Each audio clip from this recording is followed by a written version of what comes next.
But again, it's easier for a horse if I'm holding his face and giving him a leg cue.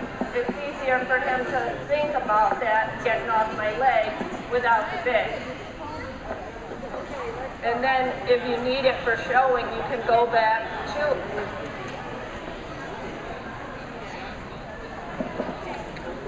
really, I'm asking him to get off my leg, and he's not going to do that and disengage his hindquarters. Good boy. Just asking him to drop his head down.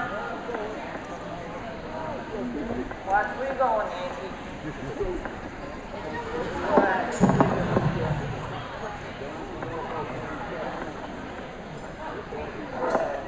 So if I had an emergency, how do I stop my horse? Just go up. So right here, I pulled him to one range stop.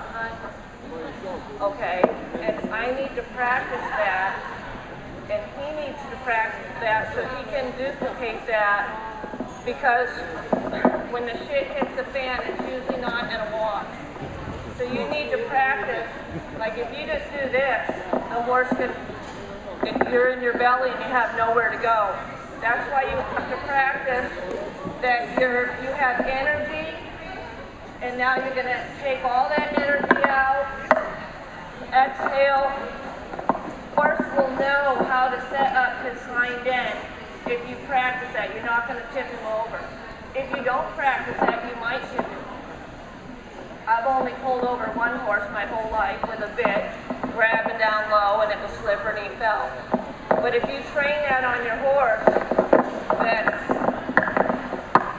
he won't even have to think about it. He'll do it quicker and quicker. He knows he's not going to get a release until he stops his feet. You're okay. I'm just holding till he drops his head a little bit. Good. Good. Practice again. Elaine, do you want to try and ride him with this? You don't have to. Okay. Good. Does anybody have any questions as I knock down the cone? Because he's not great with leg yields. Okay, there. So I'm trying to use the inside rein and push to get him to give me a leg yield.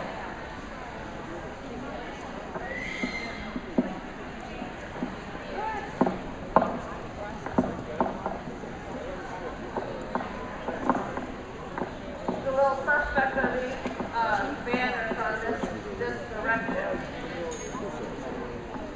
So I have my leg in, he's not giving me sideways.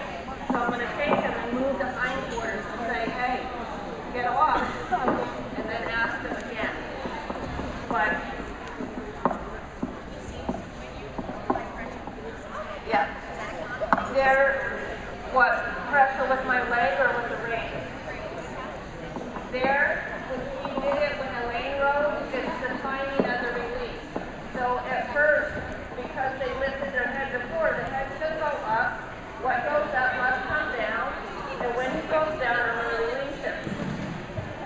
That's with anything, with giving the pressure, it's where the release is. So if I hold until he drops his head and give him a release, so I'm holding right there. And at first, I don't want to do that constantly. I might do it 3 times around the ring. Ask him to give me a little flexion. Good. And let him out.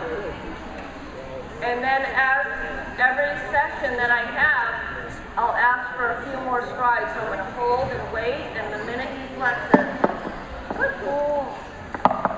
But they go to where their release is. If they get it in the air, they're going to go in the air. So I'm squeezing him forward and waiting for a little bit of drop. Because when you hold, a lot of times they want to stop, so I have to push him forward.